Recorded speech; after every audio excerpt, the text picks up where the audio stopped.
मत डर मैं तेरे संग हूँ, इधर उधर मत भाग।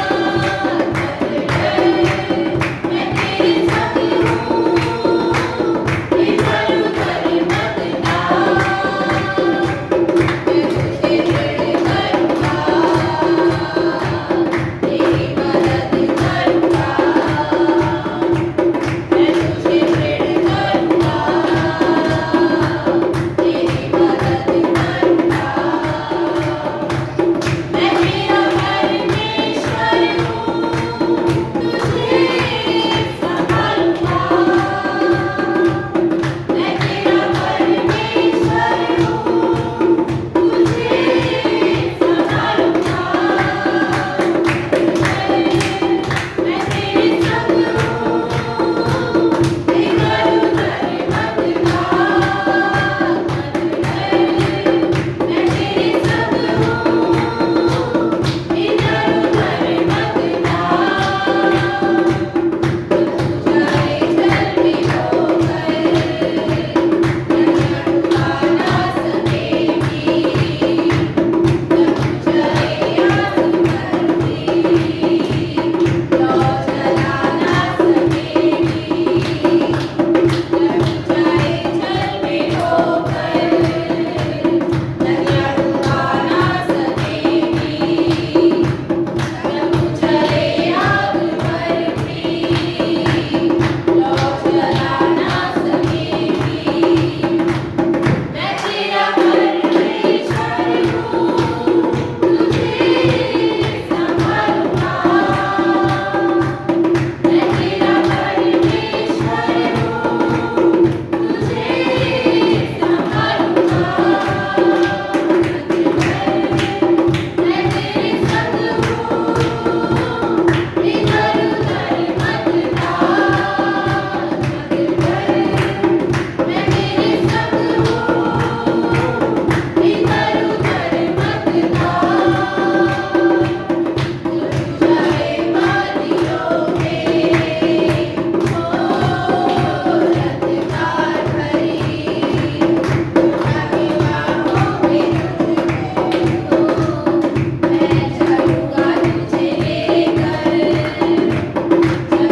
वे बादल के खंभे में होकर उससे बातें करता था और वे उसकी चितौनियों और उसकी दी हुई विधियों पर चलते थे।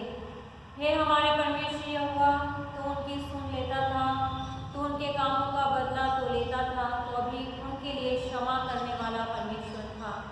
हमारे परमेश्वर यहोवा को सराहो और उसके पवित्र पर्वत पर दंडवत करो, क्योंकि हमारा परमेश्वर यहोवा पवित्र है। पिता पुत्र पवित्र आत्मा के नाम में आमीन। आइए हम अपने सरों को झुकाएं और प्रार्थना मांगे।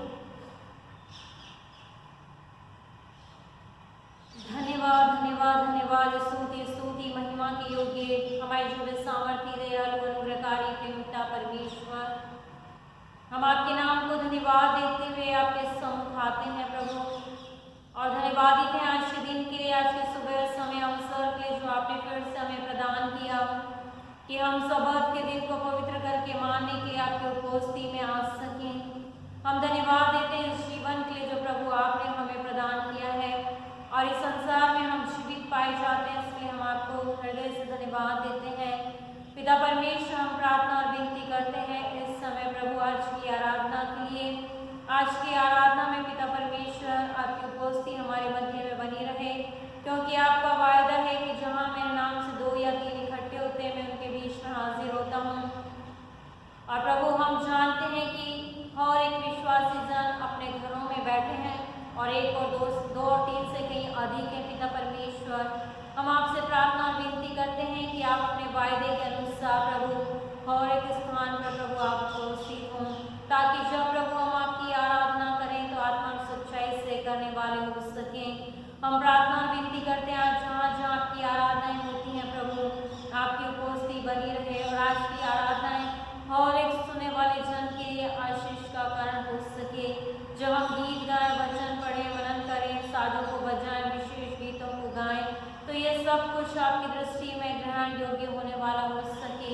हम प्रार्थना और विनती करते हैं पिता परमेश्वर, हमारे मन के ख्यालों को एकाग्रचित कीजिएगा, ताकि हमारा संपूर्ण ध्यान प्रभु संपूर्ण आराधना में केवल आप प्रभु की ओर लगा रहे, और शैतान हमारे मनों को बहकाए ना, लेकिन प्रभु परमेश्वर हम संपूर्ण आराधना में केवल आपकी ओर निहारने वाले हो सके।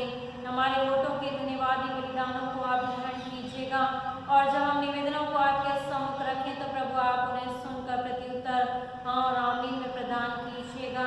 जिस प्रकार से मूसा हारून पिता परमेश्वर आपको पुकारते थे और आप उनकी सुनते थे, उसी प्रकार जब प्रभु हम आपको पुकारें, आपकी ओर निहारें, तो आप हमें प्रार्थनाओं को सुनकर उसका उत्तर हाँ और आमीन में प्रदान करें। आज की संपूर्ण आराधना को हम सब अपने जीवनों को आपके सामर्थ्य हाथों में सौंपते हुए धन्यवाद के साथ इस प्रार्थना को मांगते उद्धार करता प्रभु यीशु मसीह के मीठे और पवित्र नाम में आमीन। इस समय होगा कि हम कलीसियाई गीत गाएंगे, और कलीसियाई गीत जो आज सुबह हम सब मिलकर गाएंगे वो है गीत नंबर 247 247, होवेगी बरकत की बारिश, बरकत की बारिश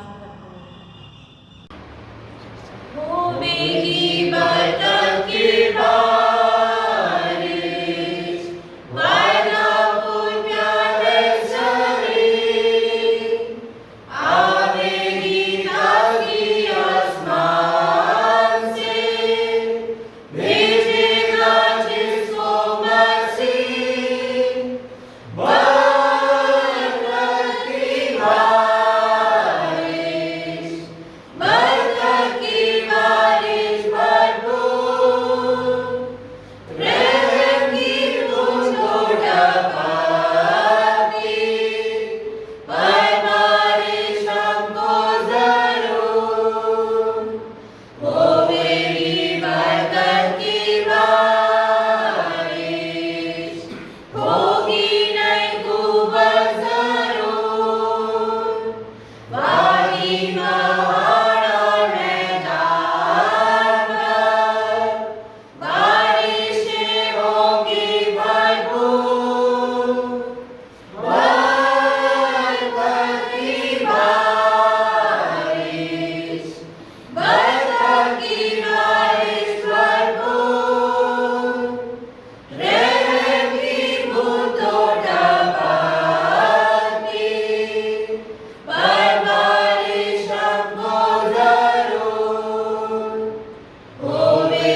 एग्ज़ाम लिखे और अच्छे अंकों से वो उत्तीर्ण हुए, उन्होंने धन्यवाद का विधान दिया है। उनके धन्यवाद के विधान को परमेश्वर स्वीकार करें। बच्चों के नए सत्र की पढ़ाई के लिए हम प्रार्थना करें।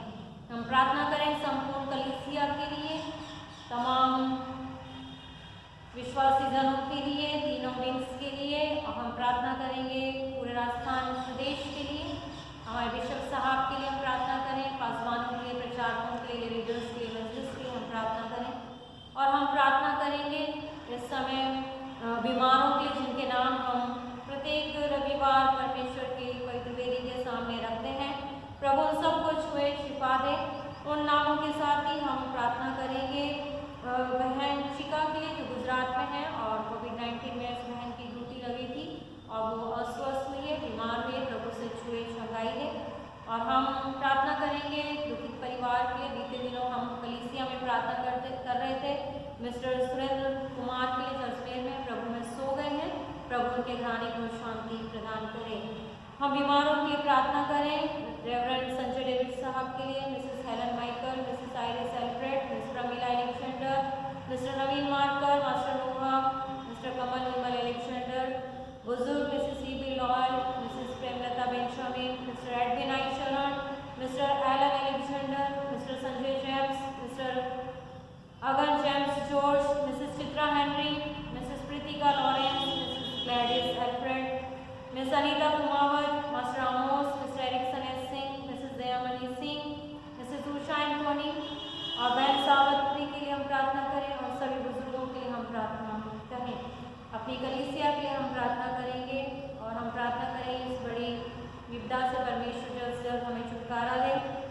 परमेश्वर की अनुग्रह की दृष्टि इस भारत देश पर, विश्व पर होने पाए, ताकि परिस्थितियाँ फिर से ठीक हो सके। आज के वचन के लिए हम प्रार्थना करेंगे। इन सारे निवेदनों को लेकर परमेश्वर के सम्मुख जाएंगे और मध्यस्थता की प्रार्थना करने में आज की सुबह हमारी सहायता मिसेस करुणा फॉल्स करेंगे। आइए हम अपने सिरों को झुकाएं और प्रार्थना करें। धन्यवाद धन्यवाद धन्यवाद पिता परमेश्वर आपका कि आपने हमें बीते समय में संभाला, रात भर हमारी अगुवाई की, हमें संभाले रखा और ये सुख की रोशनी दिखाई, ताकि आज पाक पवित्र दिन में हम आपके सम्मुख आ सकें। पिता परमेश्वर, हम बड़ी ही दीनता, नम्रता और हलीमी के साथ अपने आप को आपके चरणों में अर्पित करते हैं। पिता परमेश्वर, इस समय हम उन सारी आशीषों के लिए आपको धन्यवाद देते हैं जो बीते समय में आपने हमें प्रदान की। पिता परमेश्वर, आपका लाख लाख धन्यवाद देते हैं। प्रभु, आप चाहते हैं कि अपने लोगों को से प्रेम करें, अपने लोगों को उठाएं, अपने लोगों को संभाले रखें। पिता परमेश्वर, आपके सब अपार प्रेम के लिए और आपके अनुग्रह के लिए हम आपको धन्यवाद देते हैं। पिता परमेश्वर, इस समय हम उन सब बीमारों के लिए प्रार्थना करते हैं जो अस्पतालों में, घरों में, जहाँ कहीं भी हैं, तुझे पुकारते हैं, तुझसे प्रार्थनाएं करते हैं, चंगाई चाहते हैं। मेरे प्रभु, तू उन पर रहम कर, तरस खा, अपने शिफा के हाथ से छू और चंगाई दे, ताकि वो भी स्वस्थ होकर तेरी महिमा स्तुति करने पाएँ। पिता परमेश्वर, हम उन सब के लिए प्रार्थना करते हैं जो आपके प्रचार के लिए अपने आप को तैयार करते हैं। हाँ मेरे परमेश्वर, आपने कहा है कि जब तक मेरा नाम दुनिया के कोने कोने तक नहीं पहुंच जाएगा, आपका आगमन संभव नहीं। पिता परमेश्वर, ऐसे समय में जबकि हर एक व्यक्ति अपने घुटनों पे आ गया है और तुझसे प्रार्थनाएं करता है मेरे परमेश्वर, और तुझसे तेरे सुसमाचार को सुनाने के लिए कोशिश करता है, प्रचार करता है मेरे परमेश्वर, आप उनकी मदद करें, उनकी सहायता करें और उन्हें बरकत दें, ताकि उनके द्वारा, उनके माध्यम से आपका नाम जलाल पाए। विशेषकर हम प्रार्थना करते हैं इस समय इस प्रचार के लिए, इस काम के लिए जो ये माध्यम आपने हमें दिया है मेरे परमेश्वर। इंटरनेट के माध्यम से हम आपकी प्रचार कर सकते हैं, आपकी महिमा कर सकते हैं, आपकी स्तुति कर सकते हैं। पिता परमेश्वर, हम आपके को धन्यवाद देते हैं इन सब बातों के लिए कि आपने यदि एक रास्ता हमारे लिए शैतान बंद करता है तो आप कई रास्ते हमारे लिए खोल देते हैं। इन सभी बातों के लिए हम आपको धन्यवाद देते हैं। और इसी के माध्यम से आज हम फिर से अपने अपने घरों में एकत्रित हुए हैं, ताकि इस सबत के दिन, इस पाक पवित्र दिन में आपके वेदी के सामने, आपके सेवकों के सामने हम उपस्थित हो सके, चाहे वो टीवी के माध्यम से ही हो। हाँ मेरे प्रभु, हम सबको, उन सबको आपके सामने रखते हैं जो अपने अपने घरों में बैठकर इस प्रचार को, इस आराधना में शामिल होते हैं। मेरे प्रभु, एक एक को वो आशीष दीजिए जो आप अपने भवन में देते हैं। पिता परमेश्वर, हम उन सब के लिए प्रार्थना करते हैं जो बच्चे पढ़ते लिखते हैं, विशेषकर वे जो अभी परीक्षाओं से होकर गुजरे हैं। हाँ मेरे प्रभु, सांसारिक ज्ञान प्राप्त करना भी उतना ही अनिवार्य है मेरे परमेश्वर, क्योंकि संसार में रहते हैं।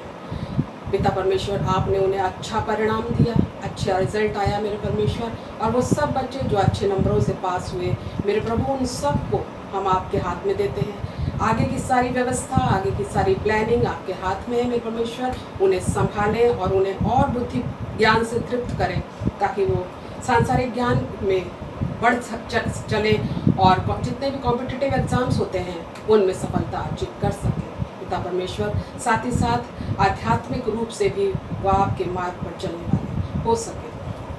पिता परमेश्वर, इस समय हम उन सब बीमारों को आपके सम्मुख लाते हैं जिनके नाम अभी अभी आपके वेदी पर रखे गए हैं।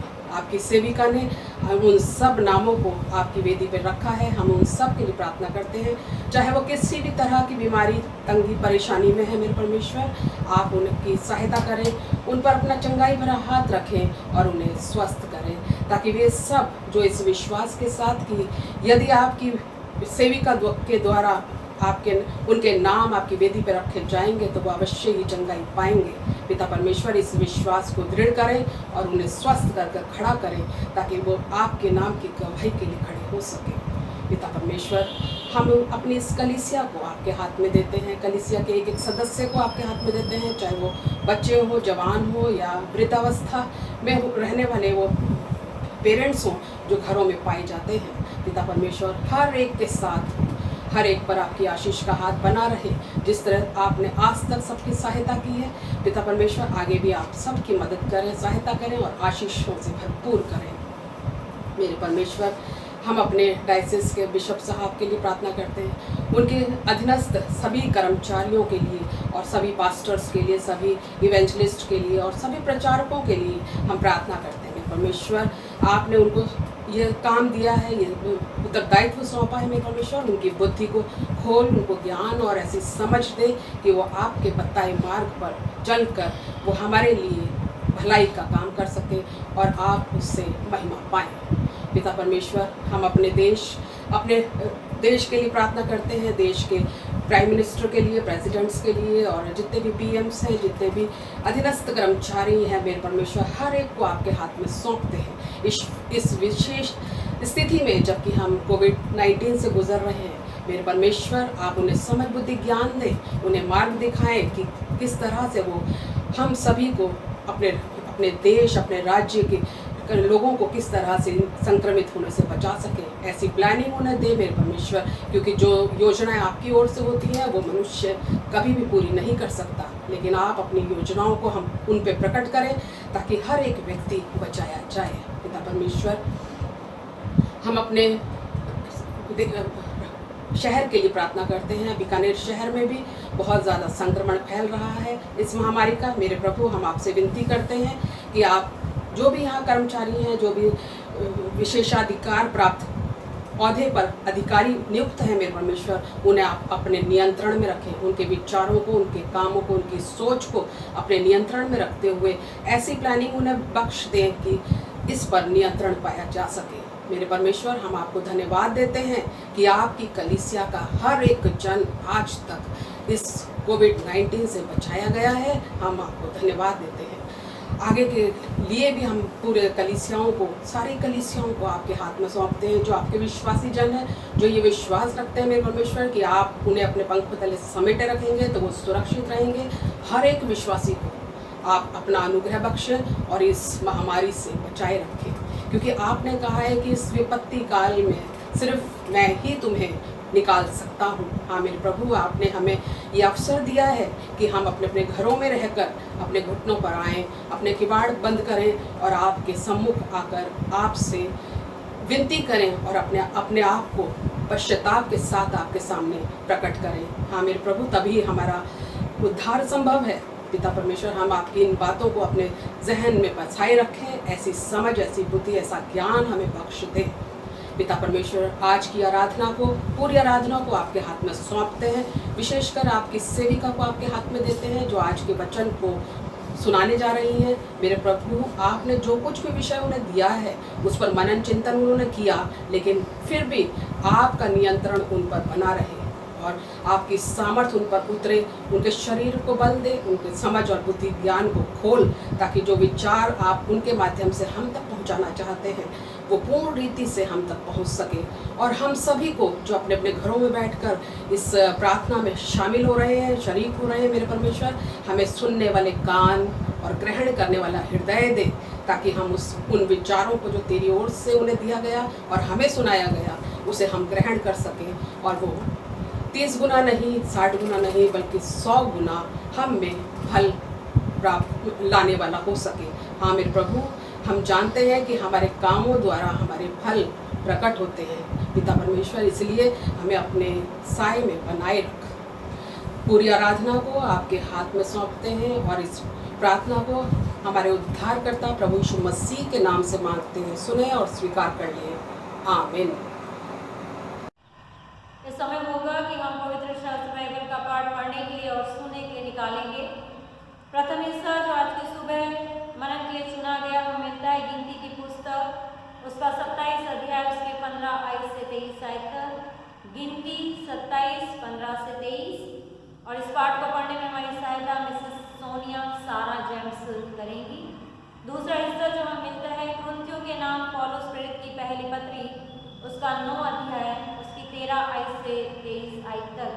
पहला कुरिन्थियों 9 अध्याय 13 से 23 आयत तक। इस पाठ को पढ़ने में हमारी सहायता आज की सुबह मिस्टर अर्पित मैथ्यूज करेंगे। आइए हम पवित्र शास्त्र में से पढ़ें गिनती की पुस्तक, उसका 27वां अध्याय, उसकी 15 से 23 आयत, जहाँ इस प्रकार लिखा है। मूसा ने यहोवा से कहा, यहोवा जो सारे प्राणियों की आत्माओं का परमेश्वर है, वह इस मंडली के लोगों के ऊपर किसी पुरुष को नियुक्त कर दे, जो उसके सामने आया जाया करे और उनका निकालने और बैठाने वाला हो, जिससे यहोवा की मंडली बिना चरवाहे की भेड़ बकरियों के समान ना रहे। यहोवा ने मूसा से कहा, तू नून के पुत्र यहोशू को लेकर उस पर हाथ रख, वह तो ऐसा पुरुष है जिसमें मेरा आत्मा बसा है। और उसको एलियाजर याजक के और सारी मंडली के सामने खड़ा करके उनके सामने उसे आज्ञा दे और अपनी महिमा में से कुछ उसे दे, जिससे इजराइलियों की सारी मंडली उसकी माना करे। और वह एलियाजर याजक के सामने खड़ा हुआ करे, और एलियाजर उसके लिए यहोवा से उरीम की आज्ञा पूछा करे, और वह इजराइलियों की सारी मंडली समेत उसके कहने से जाया करे और उसी के कहने से लौट भी आया करे। यहोवा की इस आज्ञा के अनुसार मूसा ने यहोशू को लेकर एलियाजर याजक और सारी मंडली के सामने खड़ा करके उस पर हाथ रखे और उसको आज्ञा दी, जैसा कि यहोवा ने मूसा के द्वारा कहा था।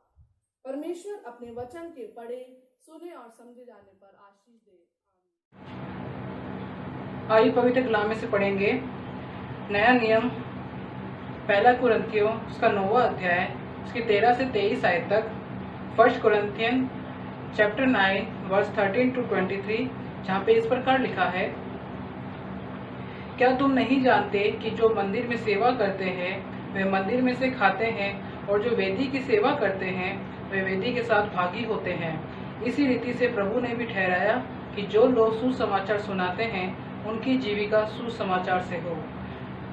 परंतु मैं इनमें से कोई भी बात काम में न लाया, और मैंने ये बातें इसलिए नहीं लिखी कि मेरे लिए ऐसा किया जाए, क्योंकि इससे तो मेरा मरना ही भला है कि कोई मेरे घमंड को व्यर्थ ठहराए। यदि मैं सुसमाचार सुनाऊं तो मेरे लिए कुछ घमंड की बात नहीं, क्योंकि ये तो मेरे लिए अवश्य है।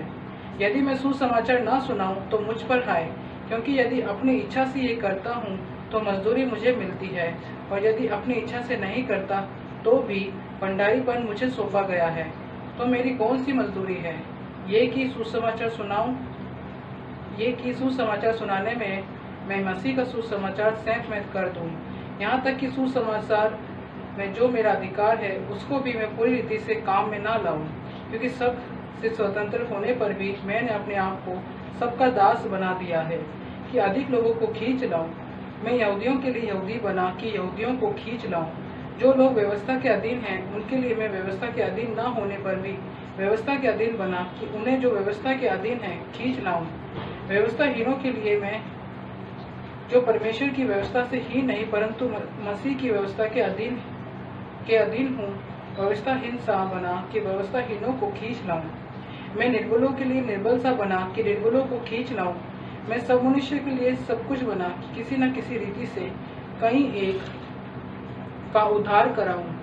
मैं ये सब कुछ सुसमाचार के लिए करता हूँ कि औरों के साथ उसका भागी हो जाऊं। ये परमेश्वर का जीवित वचन है। इसे पढ़े और सुने जाने पर परमेश्वर अपनी आशीष दे। आमीन। समय होगा कि हम विशेष प्रार्थना में जाएंगे। जिनके सप्ताह में जन्मदिन है, विवाह की सालगिरह है, उनके लिए हम प्रार्थना करेंगे। सभी को जन्मदिन की और विवाह की सालगिरह की हार्दिक शुभकामनाएं। आइए हम अपने सरों को झुकाएं और प्रार्थना मांगें। हमारे जीवित सामर्थ्य दयालु अनुग्रहकारी प्रेमी पिता परमेश्वर, आपके नाम को धन्यवाद देते हुए आपके पवित्र सामर्थ्य चरणों के पास आते हैं और धन्यवाद देते हैं आज की सुबह समय अवसर के लिए कि एक बार फिर आपने हमें यह समय दिया कि हम उन सभी जीवनों के लिए प्रार्थना करें जिनके सप्ताह में जन्मदिन और विवाह की सालगिरह है। हम पिता परमेश्वर प्रार्थना और विनती करते हैं जो आज के दिन या सप्ताह में अपने जन्मदिन को मनाते हैं। जो बच्चे हैं पिता परमेश्वर, आप उन्हें सुरक्षा देना, स्वस्थ रखना और जो पढ़ाई करते हैं उन्हें बुद्धि ज्ञान समझ से परिपूर्ण करना। अब वो सांसारिक ज्ञान के साथ साथ आपकी आत्मिक बातों में बढ़े, आपके बच्चों की शिक्षाओं को भी ग्रहण कर सके, बच्चों का उज्ज्वल भविष्य हो सके, संसार की बुराई विलासों से बचाना, माता पिता के साथ होना ताकि बच्चों की परवरिश आपके वचनों के अनुसार करने वाले हो सकें। सब बच्चों को अच्छा स्वास्थ्य देना, दीर्घायु से तृप्त करना। हम प्रार्थना करते हैं जो जवान हैं, बड़े हैं पिता परमेश्वर, जब वो अपने जन्मदिन को मनाते हैं तो आप उनके भी साथ रहें। बीते वर्षों में जिस प्रकार आपने उन्हें सुरक्षा दी, आशीषित किया, नए वर्षों में भी प्रभु आप उन्हें सुरक्षा दें। प्रत्येक दिन प्रभु आपका मार्गदर्शन उनको मिल सके और प्रभु परमेश्वर उनके भविष्य की योजनाएं प्रभु आप उनके जीवन में पूरा कीजिएगा। और जो जवान है प्रभु अपने घर परिवार को संभालते हैं, नौकरी करते हैं, आप पिता परमेश्वर उनका मार्गदर्शन करें, उनके कार्यों को आशीषित करें ताकि प्रभु वो अपने घर परिवार का संचालन आपकी इच्छा के अनुसार करने वाले हो सकें। पिता परमेश्वर नए वर्ष के जो योजनाएं बनाए वो आपके तहत पूरी हो सके। हम प्रार्थना करते हैं जो बुजुर्ग हैं प्रभु आप उन्हें स्वस्थ रखिए, आंखों में रोशनी, घुटनों में बल दीजिए, सदा आपकी महिमा के सम्मान कीजिए। बीते वर्षों में प्रभु आपकी सुरक्षा उनके जीवन में बनी रही, नए वर्ष में भी आपकी सुरक्षा प्रभु उनके जीवन में पाई जाए। वो पिता परमेश्वर परिवार के लिए, कलीसिया के लिए आशीष में बने रहे, उनका आशीष का हाथ प्रभु परमेश्वर हर एक के जीवन में बना रहे, हमारी प्रार्थना है। आप दीर्घायु से तृप्त करना और सदा स्वस्थ तंदुरुस्त रखना। हम प्रार्थना करते हैं जिनके सप्ताह में विवाह की सालगिरह है उनके वैवाहिक जीवनों को आशीषित करें। पिता परमेश्वर प्रत्येक के जोड़े आप में सलामत रहें। हम प्रार्थना करते हैं बीते वर्षों में जब उनके वैवाहिक जीवन में आपकी सुरक्षा, आपकी पवित्र आत्मा की अगुवाई, आपका अनुग्रह बना रहा, प्रभु नए वर्ष में भी इसी प्रकार हमारी प्रार्थना है कि आपकी उपस्थिति उनके जीवन में बनी रहे और वो अपने पारिवारिक जीवन के द्वारा, संपूर्ण घराने के द्वारा केवल आप प्रभु को धन्यवाद दें और आप पर विश्वास करते हुए अपने जीवन को बिताने वाले हो सकें। आप सभी को व्यक्तिगत रीति से, पारिवारिक रीति से, कलीसिया रीति से और सामाजिक रीति से आशीषित करते जाएं। आपने हमारी प्रार्थना सुनी, धन्यवाद के साथ इस प्रार्थना को मांगते उद्धारकर्ता प्रभु यीशु मसीह के मीठे और पवित्र नाम में आमीन। इस समय होगा हम सुसमाचार का पाठ पढ़ने के लिए और सुनने के लिए निकालेंगे जो हमें मिलता है मत्ती रचित सुसमाचार, उसका 9 अध्याय, उसकी 35 आयत से लेकर 10 अध्याय की 16 आयत तक। मत्ती रचित सुसमाचार उसका 9 अध्याय 35 आयत से लेकर 10 अध्याय की 16 आयत तक, जहाँ पर सुसमाचार में इस प्रकार से लिखा हुआ है। यीशु सब नगरों और गांवों में फिरता रहा और उनके आराधनालयों में उपदेश करता और राज्य का सुसमाचार प्रचार करता और हर प्रकार की बीमारी और दुर्बलता को दूर जब उसने भीड़ को देखा तो उसको लोगों पर तरस आया, क्योंकि वे उन भेड़ों के समान जिनका कोई रखवाला न हो, व्याकुल और भटके हुए से थे। तब उसने अपने चेलों से कहा, पके खेत तो बहुत है पर मजदूर थोड़े हैं, इसलिए खेत के स्वामी से विनती करो कि वे अपने खेत काटने के लिए मजदूर भेज दे। फिर उसने अपने बाहरी चेलों को पास बुलाकर उन्हें अशुद्ध आत्माओं पर अधिकार दिया कि उन्हें निकाले और सब प्रकार की बीमारियों और सब प्रकार की दुर्बलताओं को दूर करें। इन बाहरी प्रेरितों के नाम ये हैं, पहला शमौन जो पतरस कहलाता है, और उसका भाई अंद्रियास, जब्दी का पुत्र याकूब और उसका भाई यूहन्ना, फिलिप्पुस और बरतुल्मै, थोमा और महसूल लेने वाला मत्ती, हलफई का पुत्र याकूब और तद्दै, शमौन कनानी और यहूदा इस्करियोती जिसने उसे पकड़वा भी दिया। इन बाहरों को यीशु ने यह आज्ञा देकर भेजा, अन्य जातियों की ओर न जाना और सामरियों के किसी नगर में प्रवेश न करना, परंतु इस्राएल के घराने की कोई भी भेड़ों के पास जाना। और चलते चलते ये प्रचार करो, स्वर्ग का राज्य निकट आ गया है। बीमारों को चंगा करो, मरे हुओं को जिलाओ, कोढ़ियों को शुद्ध करो, दुष्ट आत्माओं को निकालो। तुमने सेत में पाया है, सेत में दो। अपने पटुकों में न तो सोना और न रूपा और न तांबा रखना, मार्ग के लिए न झोली रखो, न दो कुर्ते, न जूते और न लाठी लो, क्योंकि मजदूर को उसका भोजन मिलना चाहिए। जिस किसी नगर या गांव में जाओ तो पता लगाओ कि वहाँ कौन योग्य है, और जब तक वहाँ से न निकलो उसी के यहाँ रहो। घर में प्रवेश करते हुए उसको आशीष देना। यदि उस घर के लोग योग्य होंगे तो तुम्हारा कल्याण उन पर पहुँचेगा, परंतु यदि वे योग्य न हो तो तुम्हारा कल्याण तुम्हारे पास लौट आएगा। जो कोई तुम्हें ग्रहण न करे और तुम्हारी बातें न सुने, उस घर या उस नगर से निकलते हुए अपने पाँव की धूल झाड़ डालो। मैं तुमसे सच कहता हूँ कि न्याय के दिन उस नगर की दशा से सदोम और अमोरा के देश की दशा अधिक सहने योग्य होगी। देखो, मैं तुम्हें भेड़ों के समान भेड़ियों के बीच में भेजता हूँ, इससे सांपों के समान बुद्धिमान और कबूतरों के समान भोले बनो। परमेश्वर अपने वचन के पढ़े सुने पर आशीष और बरकत दे। आमीन। प्रभु यीशु मसीह के मधुर नाम में आप सभी को मेरा सलाम, जय मसीह की। आज की सुबह के लिए हम परमेश्वर को एक बार फिर धन्यवाद देते हैं, जिसने हमें समय और अवसर दिया कि हम उसकी आराधना करें, उसकी उपस्थिति में बैठें और आज की सुबह जो विषय हमारे लिए रखा गया है उस विषय को हम पवित्र आत्मा की उपस्थिति में होकर सीख और समझ सकें। आज की सुबह जो हमारा विषय है वो है, जो लोग परमेश्वर का कार्य करते हैं उनको ही वह अपना कार्य सौंपता है। God himself commissions those who do his work, कि जो लोग परमेश्वर का कार्य करते हैं उनको ही वे अपना कार्य सौंपता है। आज की सुबह इस विषय को हम सीखें, उससे पहले आइए हम पवित्र आत्मा की सामर्थ को मांगे, पवित्र आत्मा की अगुवाई को मांगे, ताकि उसके वचन को पवित्र आत्मा की उपस्थिति में होकर सीख सकें। आइए हम प्रार्थना करें। धन्यवाद, स्तुति और महिमा की योग्य पिता परमेश्वर, एक बार फिर आपके चरणों के पास हैं। हम धन्यवाद देते हैं कि आज की सुबह आपने फिर से हमें समय और अवसर दिया कि आपके जीवित वचनों को हम सीख और समझ सकें। पिता परमेश्वर, मनुष्य, हमारी बुद्धि, हमारा समझ, हमारा ज्ञान बहुत ही सीमित है। जब तक कि आपका पवित्र आत्मा हमें न सिखाए समझे, वचनों की गहरी मूल बातों को नहीं सीख सकते। इसलिए हम आपसे प्रार्थना करते हैं पिता परमेश्वर कि आप हमें सत्य की आत्मा के प्रकाश से भर दीजिए, ताकि हम सब पिता परमेश्वर आज की सुबह में आज के जीवित वचन को और जो विषय हमारे लिए रखा गया उससे प्रभु आपसे आपकी पवित्र आत्मा की अगुवाई में होकर सीखने और समझने वाले हो सकें। मेरे होठों के बोल, मेरे मन के विचार आपकी दृष्टि में ग्रहण योग्य हो, और जो भी वचन है वो मेरा नहीं लेकिन पिता आपका होने के लिए प्रार्थना और विनती करती हूँ।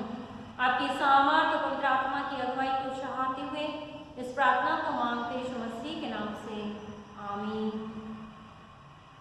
आज की सुबह का जो विषय हमारे लिए है, जो अभी मैंने बोला कि जो लोग परमेश्वर का कार्य करते हैं उनको ही वे अपना कार्य सौंपता है। आज की सुबह 3 हिस्सों से हमारे लिए पढ़ा गया है। गिनती उसका 27 अध्याय, उसके 15 से 23 आयत तक, और पहला कुरिन्थियों उसका 9 अध्याय 13 आयत से लेकर 23 आयत तक और मत्ती रचित सुसमाचार जो अभी हमने पढ़ा 9 अध्याय 35 आयत से 10 अध्याय की 16 आयत तक। आज की सुबह जब हम इन अध्यायों को पढ़ते हैं और गिनती की किताब 27वां अध्याय यदि हम पढ़ते हैं तो यहाँ पर हम पाते हैं कि परमेश्वर जो है मूसा से वार्तालाप करता है। जब हम 27 अध्याय के 12 वचन से इसको पढ़ेंगे तो वहाँ पर यहोवा ने मूसा से कहा, इस अबारीम नामक पर्वत के ऊपर चढ़ के उस देश को देख ले जिसे मैंने इस्राएलियों को दिया है, और जब तू उसको देख लेगा तब अपने भाई हारून के समान तू भी अपने लोगों में जा मिलेगा, क्योंकि सीन नामक जंगल में तुम दोनों ने मंडली के झगड़ने के समय मेरी आज्ञा को तोड़कर मुझसे बलवा किया और मुझे सोते के पास उनकी दृष्टि में पवित्र नहीं ठहराया। ये मरीबा नामक सोता है जो सीन नामक जंगल के कादेश में है। मूसा ने यहोवा से कहा, यहोवा जो सारे प्राणियों की आत्मा का परमेश्वर है, वे इस मंडली के लोगों के ऊपर किसी पुरुष को नियुक्त कर दे। यहाँ पर जो हम देखते हैं कि परमेश्वर जो है मूसा से बात करता है और वो उसको कहता है कि जो कनान देश देने के लिए परमेश्वर ने प्रतिज्ञा की थी, और जब मूसा और हारून ने जो परमेश्वर ने कहा था कि सिर्फ चट्टान से बात करना, लेकिन वहाँ पर उन्होंने उस सोते पर बात नहीं की, लेकिन उस पर जब छड़ी चलाई तब वो पानी वहाँ से निकला और उसी कारण परमेश्वर ने मूसा को कहा कि अब वो जो है उस कनान देश में प्रवेश नहीं कर पाएगा, लेकिन वो उस देश को उस अबारीम नामक पर्वत से वो देखेगा। जिस प्रकार हारून वहीं पर अपने लोगों में जा मिला, उसी प्रकार मूसा भी अपने लोगों में जा मिलेगा। यहाँ पर हम देखते हैं कि मूसा उस विषय में बातचीत नहीं करता, वार्तालाप नहीं करता कि वो तो उसका सेवक है, चुना हुआ दास है। एक छोटी गलती के लिए परमेश्वर उसे उस देश को सिर्फ दिखाता है, उसमें प्रवेश नहीं कराता। लेकिन हम यहाँ पर देखते हैं कि मूसा परमेश्वर की बात सुनकर केवल ये कहता है कि परमेश्वर इस मंडली के लोगों के ऊपर किसी पुरुष को नियुक्त कर दे, क्योंकि मूसा जो है इसराइलियों को परमेश्वर की अगुवाई में बड़ी सामर्थ के साथ जो है मिस्र की गुलामी से निकाल कर लेकर आया। यहाँ पर हम पाते हैं कि एक चुनाव को हम देखते हैं कि मूसा परमेश्वर से कहता है कि अब वो इस मंडली के लिए जब मूसा उस वहाँ पर उसी जगह पर अपने लोगों में जा मिलेगा, उससे पहले मूसा चाहता है कि उस मंडली के लिए परमेश्वर किसी योग्य पुरुष को नियुक्त कर दे, उसके ऊपर अगुवा ठहरा दे। यहाँ पर जब हम एक चुनाव को देखते हैं और वो चुनाव जो है परमेश्वर के द्वारा है, और परमेश्वर जब चुनाव करता है तो वो किसी खास उद्देश्य के लिए मनुष्यों को चुनता है। और यहाँ पर यहोशू का चुनाव जो है परमेश्वर करता है। जब हम इस अध्याय को पढ़ते हैं आगे, और यहाँ पर परमेश्वर से जब मूसा बात करता है तो वहाँ पर लिखा है कि जो उसके सामने आया जाया करे उनका निकालने बैठाने वाला हो, जिससे यहोवा की मंडली बिना चरवाहे की भेड़ बकरियों के समान न रहे। यहोवा ने मूसा से कहा, तू नून के पुत्र यहोशू को लेकर उस पर हाथ रख, वह ऐसा पुरुष है जिसमें मेरा आत्मा बसा है। यहाँ पर हम यहोशू के चुनाव को देखते हैं कि परमेश्वर जो है यहोशू को चुनता है कि वो जो है मूसा के बाद इसराइलियों का अगुवा बने। चुनाव परमेश्वर का कार्य है जिसमें वे अपने उद्देश्य की पूर्ति के लिए अपनी स्वेच्छा से किसी व्यक्ति अथवा समूह को किसी समाज से चुनकर अलग करता है कि वो उसके लिए कार्य करें।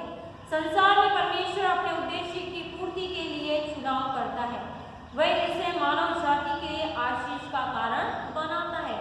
जब मूसा को उसने चुना, अब्राहम को चुना, हम देखते हैं एलीशा को चुना, दाऊद को चुना, गिदोन को चुना, यशा को चुना, तो इन सब को जब परमेश्वर ने चुना तो उसने इन सभी को जो है मनुष्य जाति के लिए, मानव जाति के आशीष का कारण बनाया। उनके द्वारा जो है परमेश्वर ने अपने सामर्थ्य कार्य किए। चुनाव का मूल स्रोत परमेश्वर का महान प्रेम है कि वह अपने प्रेम जब मनुष्य से करता है तो उस प्रेम के खातिर वो लोगों को चुनता है कि वो चुने हुए जन जो है परमेश्वर के लोग, जिन्हें परमेश्वर ने विशेष उद्देश्य के लिए चुना है, वो उसके कार्य को कर सकें। परमेश्वर द्वारा चुने जाने के योग्य कोई भी नहीं है, परंतु परमेश्वर ने अपनी असीम करुणा के कारण कुछ लोगों को चुन लिया, जिस प्रकार से हम वचन में देखते हैं। परमेश्वर लोगों को उनके किसी गुण के कारण नहीं वरन अपनी इच्छा से चुनता है। यदि हम पुराने नियम में जब पढ़ते हैं तो हम पाते हैं कि परमेश्वर ने उन लोगों को चुना जो चरवाहे थे, भेड़ बकरी चराते थे, जिनमें कोई ज्यादा विशेष गुण नहीं थे, लेकिन परमेश्वर का चुनाव विशिष्ट चुनाव है और वो जब उनके द्वारा अपने कार्य को कराना चाहता है तो वो उनको चुनता है। यहाँ पर हम यहोशू के चुनाव को देखते हैं कि परमेश्वर ने यहोशू को चुना। यहोशू जो है एफ्रेम वंश के नून का पुत्र है और यहोशू मूसा का मुख्य सेवक था। यदि हम निर्गमन उसका 24 उसके 13 वचन को पढ़े तो वहां पर हम पाते हैं कि यहोशू नामक अपना सेवक समेत मूसा जो है परमेश्वर के पर्वत पर चढ़ गया। यहोशू जो है वो मूसा का सेवक है, उसका सहायक है, वो मूसा के साथ रहकर कार्य करता है। मूसा की मृत्यु के बाद वो इस्राएल का एक नया अगुवा बनाया गया। यहोशू का अर्थ है, यहोशू नाम का अर्थ है यहोवा बचाता है, कि उसने जिस प्रकार मूसा ने इस्राएलियों को मिस्र की गुलामी से निकाल के लाया और अब यहोशू आगे उनकी अगुवाई करेगा कि उन्हें वो कनान देश में पहुंचा दे। यहोशू जो है वो the soldier of the Lord and successor of Moses. यहोशू परमेश्वर के लिए एक सैनिक है और मूसा का उत्तराधिकारी है। यहाँ पर हम उसके उत्तराधिकारी को देखते हैं कि जब परमेश्वर ने उसको चुना तब उससे कहा कि वो एलियाजर के सामने जाए और उसका अभिषेक करे, उसको चुने और मूसा उसके ऊपर हाथ रखे और जो उसके अंदर सामर्थ्य उसमें से कुछ वो जो है यहोशू को प्रदान कर दे। मूसा के जीवन, यहोशू के जीवन को जो हम देखते हैं तो यहोशू जो मूसा का सेवक है, सहायक है, और जब हम पुराने नियम और नए नियम में सेवक शब्द को देखते हैं और इसका मूल भाषा के शब्द को देखते हैं तो भिन्न है दो इस सेवक शब्द के अर्थ। कई बार इस शब्द का अर्थ जो है वो दास से है और जब हम दास शब्द को देखते हैं अन्य भाषाओं में दास और सेवक शब्द को, तो ये दो अलग वर्ग के लोगों के लिए इस शब्दों का इस्तेमाल करा गया है। दास शब्द को उसके स्वामी के संदर्भ में, व सेवक शब्द को उसके कार्य के संबंध में प्रयोग में लाया गया है। दास शब्द का अर्थ है उसके स्वामी के अधीन होने के अंतर्गत कार्य करना तथा सेवक का प्रयोग दूसरों के प्रति उसकी सेवा के संदर्भ में किया गया है कि दास जो है वो अपने स्वामी के अधीन रहकर जैसा स्वामी कहेगा वैसा उसको करना है और सेवक जो साथ में रहेगा जैसा स्वामी कहेगा वो दूसरों के लिए कार्य करेगा। हम लोग का समाचार उसका 10 अध्याय उसके 40 वचन को पढ़ते हैं तो वहां पर हम मार्था की सेवा को देखते हैं कि मार्था जो है वहां पर सेवा करती है और वो सेवा करते करते कहती है कि अब मैं तो बहुत थक गई हूँ। तो जो सेवक का अर्थ है वो दूसरों के लिए है, दूसरों के लिए कार्यों के लिए चुना गया। और यहाँ पर यहोशू जो है मूसा का सेवक है, सहायक है, उसके साथ रहकर वो कार्य कर रहा है। परमेश्वर एक सेवक को जो है चुनता है और उसे एक अगुवा बनाता है अपने कार्य के लिए। यहाँ पर हम देखते हैं कि जिस प्रकार से मूसा यहोशू को आदेश देता था वैसा वैसा यहोशू जो है किया करता था और वह सदा मूसा के साथ साथ रहता था। निर्गमन 17 उसके 8 से 14 वचन को जब पढ़े तो वहाँ लिखा है तो मूसा ने यहोशू से कहा हमारे लिए कई पुरुषों को चुनकर छांट ले और बाहर जाकर अमालेकियों से लड़। जब अमालेकियों ने इस्राएलियों के ऊपर आक्रमण किया तो मूसा ने तुरंत यहोशू को आदेश दिया, तुरंत उससे कहा कि तू लड़ाकू सैनिकों की एक टुकड़ी क्या कर ले, इकट्ठी कर ले और तू उस टुकड़ी को संगठित कर क्या कर उनसे लड़। और वहां पर हम देखते हैं कि उनके साहस और प्रार्थना के बल पर उन्होंने इस्राएलियों ने जो है अमालेकियों पर जीत को हासिल किया। तो वो एक योद्धा है, एक लड़ने वाला सैनिक है जिसको मूसा जो है आज्ञा देता है और अमालेकियों से लड़ता है। और जब मूसा सीने पर्वत पर परमेश्वर की उपस्थिति में गया तब भी यहोशू मूसा के साथ था। मूसा के संग वो था। वहां पर हम निर्गमन 24-13 में जो अभी मैंने पढ़ा कि तब मूसा यहोशू नामक अपने सेवक समेत परमेश्वर के पर्वत पर चढ़ गया। वहां पर मूसा केवल अकेला नहीं है लेकिन वहां पर यहोशू भी मूसा के साथ है और वहां पर उसके साथ रहकर उसके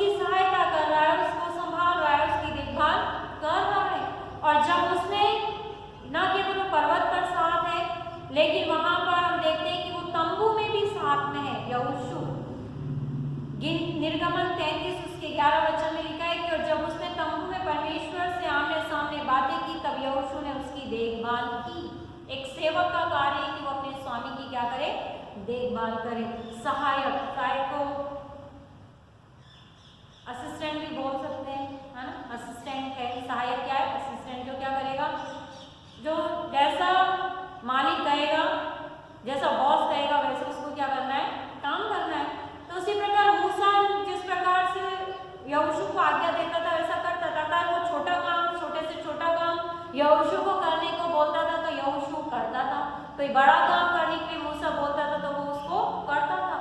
तो शुरू से लेकर परमेश्वर के मूसा जो है, मूसा के साथ साथ यहोशू रहा, जिसे हम यहाँ पर देखते हैं, और उसने उसको छोड़ा नहीं, और वो उसके साथ रहकर एक सेवक, जिस प्रकार एक सेवक अपने स्वामी के लिए कार्य करते हैं, ईमानदारी के साथ, वफादारी के साथ, बिना नाम करके, उस प्रकार यहोशू ने किया। और आज के सुबह परमेश्वर का वचन हमें ये सिखाता है, ये विषय है कि जो लोग परमेश्वर का कार्य करते हैं, यहाँ पर यहोशू मूसा जो परमेश्वर का चुना हुआ जन है उसके साथ रहकर परमेश्वर ने जो कार्य मूसा को बताया, उसने जो उसके सेवक को बताया, उसने उन कार्यों को किया।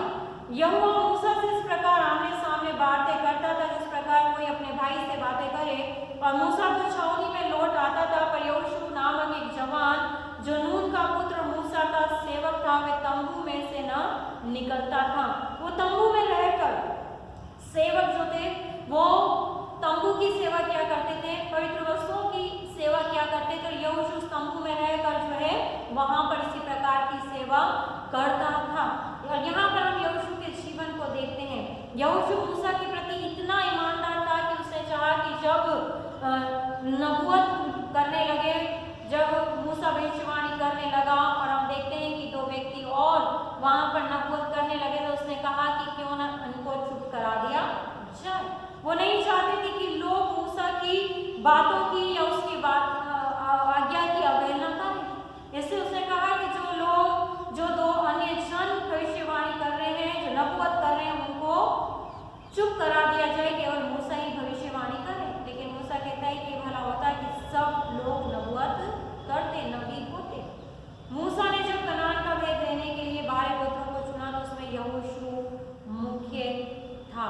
12 गोत्रों में एक गोत्र में से, एफ्रेम के गोत्र में से मूसा ने यहोशू को चुना कि वो जो है उस कनान देश का भेद लेकर आए। 40 वर्ष के पश्चात जब एक नई पीढ़ी कनान में जाने के लिए तैयार हुई, तब मूसा ने यहोशू को परमेश्वर की ओर से चुना हुआ जानकर अपने स्थान पर, यहाँ पर जो हमने पढ़ा गिनती 27, वहाँ पर उसको क्या कर दिया है, नियुक्त कर दिया है। एक सेवक में कौन कौन से गुण होने चाहिए? जिस प्रकार यहोशू बड़ी ईमानदारी के साथ, कर्मनिष्ठा के साथ अपने कार्य को कर रहा है, और यहाँ पर परमेश्वर का वचन हमें बताता है कि चुनाव परमेश्वर का है। मूसा ने खुद से यहाँ पर यहोशू को नहीं चुना, क्योंकि मूसा यहोशू की सारी काबिलियत को जानता था, उसकी सेवा को भी उसने जाना होगा, देखा होगा, लेकिन उसने अपने आप से नहीं कहा कि क्यों ना यहोशू को अगुवा बना दिया जाए। लेकिन मूसा या परमेश्वर से कहता है कि जिनमें सारी प्राणियों की आत्मा का परमेश्वर है, वो किसी मनुष्य को क्या करे, नियुक्त करे। चुनाव परमेश्वर का है, और जिसे परमेश्वर योग्य समझता उसी को क्या करता है, चुनता है, वह अपने कार्य सौंपता है। यूहन्ना रचित सुसमाचार उसके 15 और 16 वचन में लिखा है, तुमने मुझे नहीं चुना परंतु मैंने तुम्हें चुना है और नियुक्त किया है कि तुम जाकर फल लाओ और तुम्हारा फल बना रहे। परमेश्वर चुनता है और उस चुनता है, वो नियुक्त करता है। और यहाँ पर सुसमाचार में प्रभु यीशु मसीह इस बात को कहते हैं कि तुमने मुझे नहीं चुना, हमने परमेश्वर को नहीं चुना, लेकिन परमेश्वर ने हमको चुना है कि हम उसके योग्य कार्य करें, उसके लिए हम फल लाएं। और जब हम उसके लिए फल लाते, उसके लिए कार्य करते हैं, तो जो हम पिता से मांगते हैं वो हमें देता है। प्रेरितों के काम उसके 9 अध्याय उसके 15 वचन में लिखा है, परंतु प्रभु ने उससे कहा तू चला जाए, क्योंकि वह तो अन्य जातियों, राजाओं और इस्राएलियों के सामने मेरा नाम प्रकट करने के लिए मेरा चुना हुआ पात्र है। पौलुस के लिए यहाँ पर कहा गया है कि पौलुस ने जब दर्शन देखा, और दर्शन में जब उसने प्रभु यीशु मसीह का दर्शन पाया दमिश्क के मार्ग पर, तो वहां पर पौलुस से प्रभु ने कहा कि तू चला जा, क्योंकि अन्य जातियों के उसने उसको क्या किया, नियुक्त किया, गवाही के लिए उसको नियुक्त कर दिया है। कुछ खास विशेष बातें परमेश्वर लोगों के जीवनों में देखता है, तब वो उन लोगों का क्या करता है, चुनाव करता है। वो कौन सी विशेष बातें हैं जो परमेश्वर हमारे जीवन देखना चाहता है। और यहोशू के जीवन में कुछ विशेष बातें थी जो उसके जीवन को विशेष बनाती हैं। आज की सुबह जो हम यहोशू के जीवन से सीख रहे हैं कि उसको नियुक्त किया गया। क्यों नियुक्त किया गया? पहली बात उसके अंदर थी विश्वास, कि जो उसके अंदर एक विश्वास था और विश्वास योग्यता के साथ वो काम भी करता था। गिनती उसका 14 अध्याय उसके 6 से 8 वचन को पढ़ते हैं। वहां पर लिखा है, कनान देश का भेद लेकर जब वो सब जन आए तो हम देखते हैं कि वहां पर जो कनान देश का भेद लेकर आए थे उनमें से कुछ लोगों ने उस देश के लिए कहा कि वहाँ सब कुछ अच्छा है, सब कुछ अच्छा है, लेकिन वहाँ के लोग जो है वो क्या है, बहुत शक्तिशाली हैं, बहुत डीप डोर में बलवान है वहाँ के निवासी। 13वें अध्याय में हम इसको पढ़ते हैं। लेकिन जब हम 14 अध्याय में आते हैं और जब लोग बुड़बुड़ा रहे हैं, जब 12 गोत्रों में से लोगों को चुना कि कनान का भेद लेकर आए और उनका वहाँ पर सब चीजें उन्होंने कहा कि सचमुच वो देश दूध और मधु की धारा वाला देश है। और वहाँ पर तब उन सब बातों को कहने के बाद कहते हैं, परंतु उस देश के निवासी बलवान है, उसके नगर गढ़ वाले हैं और वो लोग अनाक वंशी हैं। और यहाँ पर हम पाते हैं कि जब यहोशू कहता है कि हम अभी चढ़कर उसको क्या कर ले लें, क्योंकि परमेश्वर हमारे साथ है। लेकिन जो पुरुष उसके साथ गए थे उन्होंने कहा कि उन लोगों पर चढ़ने की शक्ति हम में नहीं है। यहाँ पर हम यहोशू के विश्वास को देखते हैं जब वो कहते हैं कि उन पर आक्रमण करने की, उन पर चढ़ने की शक्ति हम पर नहीं, क्योंकि वे हमसे क्या है, बलवान है। लेकिन यहोशू यहाँ पर 14 अध्याय के 6 से 8 वचन में हम पढ़ते हैं तो वहाँ पर यहोशू इस बात को कहता है, बताता है कि वो देश जो अत्यंत उत्तम देश है, यदि यहोवा हम पर प्रसन्न है तो हमको उस देश में जिसमें दूध और मधु की धाराएं बहती पहुंचाकर उसे हमें दे देगा। जिस प्रकार से यहोशू ने देखा कि मूसा के साथ रहकर परमेश्वर ने अगुवाई की, इस्राएलियों को लेकर आया और उसके समुद्र पार करवाया, नील नदी को पार करवाया, उस प्रकार यहाँ पर यहोशू का विश्वास है कि वो अवश्य, परमेश्वर अवश्य उसे क्या करेगा, उस देश में पहुंचा देगा। वो विश्वास के साथ वहां पर अपनी बात को रखता है। उसका विश्वास परमेश्वर पर है कि जब हम परमेश्वर पर विश्वास करते हैं, हर एक कठिन परिस्थिति में केवल परमेश्वर पर भरोसा रखते हैं, तो परमेश्वर हमारे विश्वास को देखता है और परमेश्वर हमारे विश्वास को देखकर उसका प्रतिफल हमें देता है। यहोशू यहाँ पर उसी विश्वास को प्रकट करता है कि परमेश्वर यहोवा हमें क्या करेगा, उस देश में पहुंचाएगा, वो देश हमें दे देगा, चाहे उसके लोग कितने ही बलवान क्यों ना हो, शक्तिशाली क्यों ना हो, क्योंकि यहाँ परमेश्वर जो है वो हमारी और है। विश्वास को वहाँ पर प्रकट करता है और विश्वास को वो उन लोगों के सामने रखता है, जबकि अन्य जो लोग हैं, सिर्फ कालेब और यहोशू जो है उस देश में पहुंचने के प्रति, उस देश को जो परमेश्वर देगा उसके प्रति विश्वास योग्यता वो अपनी प्रकट करते हैं। बाकी जो 10 जने वो जो है कहते हैं कि हम वहाँ पर नहीं जा सकते, उन लोगों का सामना हम नहीं कर सकते हैं। तो परमेश्वर हमारे जीवनों में विश्वास योग्यता देखता है कि जो परमेश्वर ने कार्य हमें दिया है कि हम उससे बड़ी विश्वास योग्यता के साथ और प्रभु का भरोसा रखते हुए करते हैं कि हाँ परमेश्वर उस कार्य को पूरा करेगा। दूसरी बात जो हम यहोशू के जीवन में देखते हैं, जो गुण देखते हैं, वो है उसके पवित्र विचार, उसके शुद्ध मन को हम देखते हैं। यहोशू उसका 3 अध्याय और उसके 5वें वचन को हम पढ़े, यहोशू 3 और उसके 5 और उसका 8 और 30, यहाँ पर 5 और यहोशू 3 और 5 में लिखा है, फिर यहोशू ने प्रजा के लोगों से कहा, तुम अपने आप को पवित्र करो। परमेश्वर चाहता है कि हम पवित्र बने परमेश्वर के सामने। क्यों पवित्र बनने की बात वहाँ पर यहोशू कहता है, क्योंकि कल के दिन यहोवा तुम्हारे मध्य में आश्रय कर्म करेगा। इसराइलियों का यरदन पार होने का यहाँ पर वर्णन है कि यहोशू जो है इसराइलियों को यरदन पार जब लेकर जाएगा, उससे पहले कहते हैं कि जब परमेश्वर हमारे मध्य में आए, परमेश्वर जब आश्रय कर्म करे, उससे पहले हमें अपने आप को क्या करना है, पवित्र करना है। क्योंकि यहोवा पवित्रता के बीच में क्या करता है, निवास करता है। जहाँ पवित्रता है वहाँ पर परमेश्वर अपने सामर्थ के कार्यों को प्रकट करता है। ऐसे यहोशू अपने लोगों को आज्ञा देता है, क्योंकि वो वहाँ पर उसकी जो है पवित्र सोच है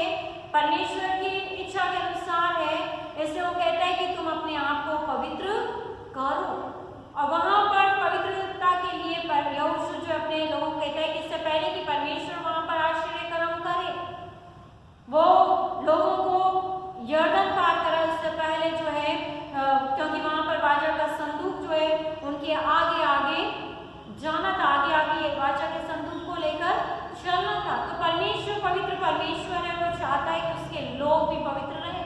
और यहोशू के जीवन में हम उस पवित्रता को देखते हैं, पवित्रता के विचार को हम देखने पाते हैं। और इसी अध्याय के 8 के 30 वचन को जब हम पढ़ते हैं, 8 के 30 वहाँ भी लिखा है, तब यहोशू ने इस्राएल के परमेश्वर यहोवा के लिए एबाल पर्वत पर एक वेदी बनाई। वहाँ पर परमेश्वर जो पवित्र परमेश्वर है उसके लिए उसने क्या की, वेदी बनाई, आराधना के लिए उसको धन्यवाद देने के लिए कि वो परमेश्वर को धन्यवाद दे। क्योंकि जब हम परमेश्वर के प्रति पवित्र होते हैं, हमारे सोच परमेश्वर के लिए होती है, हमारे कार्य परमेश्वर के लिए होते हैं, जो परमेश्वर हमारे जीवन में आश्रय करता है, तब हम उसको धन्यवाद का बलिदान चढ़ाते हैं। और यहाँ पर यहोशू जो है इस्राएल के परमेश्वर यहोवा के लिए वहाँ पर एक वेदी बनाता है, परमेश्वर के लिए वो कार्य करता है, परमेश्वर के लिए वो सोचता है। तीसरी बात जो हम यहोशू के जीवन में देखते हैं वो है आदर, और वो आदर परमेश्वर के लोगों के लिए है। एक गॉडली रेवरेंस उसके जीवन में हम देखते हैं, और वो आदर करता है। यहोशू 5 उसका 14 अध्याय यहोशू 5 अध्याय उसकी 14 वचन, वहाँ पर हम देखते हैं कि यहोशू जब इस्राएलियों का खतना हुआ और वो फसह को मना रहे हैं, और वहाँ पर जब फसह को मना चुके हैं उसके बाद 13 वचन से जब हम पढ़ते हैं तो वहाँ पर एक पुरुष हाथ में नंगी तलवार लिए हुए जो है यहोशू के सामने आकर खड़ा होता है, और यहोशू से पूछता है कि तू हमारी ओर है या बेरियों की ओर है। जब वो यरीहो के पास है तब उसने उत्तर दिया, नहीं, वरन मैं यहोवा की सेना का प्रधान होकर अभी आया हूँ। तब यहोशू ने पृथ्वी पर मुंह के बल गिरकर दंडवत किया, उससे कहा, अपने दास के लिए मेरे प्रभु की क्या आज्ञा है। यहाँ पर हम देखते हैं कि लीडरशिप प्राप्त करने के बाद यहोशू जो है फिर भी वो क्या है, दीन है, नम्र है। वहां पर जब वो कहते हैं कि मैं तो प्रभु का क्या हूं, प्रभु की सेना का प्रधान होकर अभी आया हूं, और वो जो उसका प्रधान है वहां पर यहोशू उसको क्या करता है, मुंह के बल गिरकर दंडवत करता है, क्योंकि परमेश्वर की ओर से है, परमेश्वर का जन है। यहाँ पर हम एक आदर को देखते हैं कि यहोशू उसका आदर करता है, उसका मान करता है, उसको सम्मान देता है, उसको दंडवत करता है। आदर, परमेश्वर हमारे जीवन में एक आदर को देखना पाता है, और वचन कहता है कि जो इन छोटों में से छोटों के साथ करता है, और जो इन छोटों में से छोटों के साथ अच्छा व्यवहार करता है, वो मेरे साथ अच्छा व्यवहार करता है। तो हम किस प्रकार से प्रभु के लोगों का, चाहे वो छोटे हैं चाहे बड़े हैं, आदर मान करते हैं कि परमेश्वर की ओर से ठहराए गए हैं।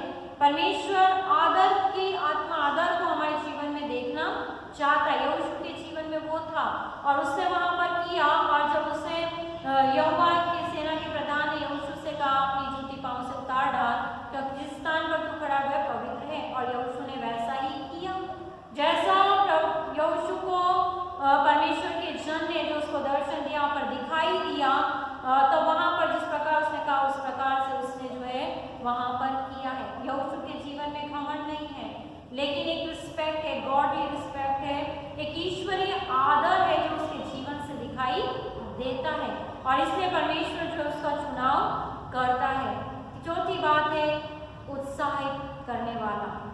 यहोशू 10 उसके 25वें वचन में लिखा है, तब यहोशू ने उनसे कहा, मत डरो और न तुम्हारा मन कच्चा हो, हियाव बांध कर दृढ़ हो, क्योंकि यहोवा तुम्हारे सब शत्रुओं से जिनसे प्रभु लड़ने वाला हो ऐसा ही करेगा। जिस प्रकार मूसा इस्राएलियों को हियाव दिलाया करता था, और जिस प्रकार से मूसा जो है इस्राएलियों से कहता था कि डरो मत, क्योंकि यहोवा सामर्थ के कार्य करने वाला है, उसी प्रकार यहोशू यहाँ पर 10वें अध्याय में जब एमोरियों ने आक्रमण किया और एमोरियों के 5 राजाओं को जब बंदी बनाया गया, वहाँ पर यहोशू अपनी प्रजा से, अपने लोगों से कहता है कि डरो मत और तुम्हारा मन कच्चा न हो, और हियाव बांधकर दृढ़ हो जाओ। जब जीवन में हम उत्साहित होते हैं परमेश्वर के वचन के द्वारा, और परमेश्वर में उत्साहित करता है अपने दासियों संतों के द्वारा, तो हमें जीवन में अपने परमेश्वर पर विश्वास को प्रकट करना है, हमें दृढ़ बने रहना है। और यहोशू ने वही किया, और वहां पर लिखा है कि तुम्हारे सब शत्रुओं से जिनसे तुम लड़ने वाले हो ऐसा ही करेगा, कि तुम विजयी हो। ऐसे तुम्हारा मन ना तो डरे ना कभी घबराए, ना तुम्हारा मन कच्चा हो। यहोशू प्रोत्साहित करने वाला अगुवा है। यहोशू जो है अपने लोगों को प्रोत्साहित कर रहा है, उनकी अगुवाई कर रहा है कि वो डरे नहीं लेकिन परमेश्वर पर भरोसा रखें। कि जिस प्रकार एमोरियों और एमोरियों के 5 राजाओं को तुमने अपने अधीन होते देखा, उसी प्रकार परमेश्वर जो है और भी ऐसे बड़े बड़े काम तुम्हारे साथ करेगा। तो एक करेज करने वाला, उत्साहित करने वाला जीवन जो है हम यहोशू के जीवन में देखते हैं। एक विशेषता उसकी हम वहाँ पर देखते हैं। और उसकी 5वीं विशेषता है ओबीडियंस, आज्ञाकारिता। आज हम देखते हैं कि जो काम परमेश्वर हमसे कह रहा है या जो काम हमें दिए जाते हैं कि परमेश्वर का कार्य, बहुत सारे कार्य हमें मिलते हैं करने के लिए। आज जब हम चर्चेस में हैं, हम कलीसियाएं संभाल रहे हैं, संडे स्कूल हम देखते हैं, वुमेन्स फेलोशिप है, मेंस फेलोशिप है, यूथ है, इन सबको अलग अलग कार्य मिलते हैं, करते हैं। और परमेश्वर का वचन बताता है कि जब हमें छोटा सा छोटा कार्य भी मिलता है, उसे हम बड़ी ईमानदारी के साथ, आज्ञाकारिता के साथ, जो आज्ञा दी गई उसके अनुसार करते हैं, तो परमेश्वर हमें आशीषित करता है, हमें बढ़ाता है।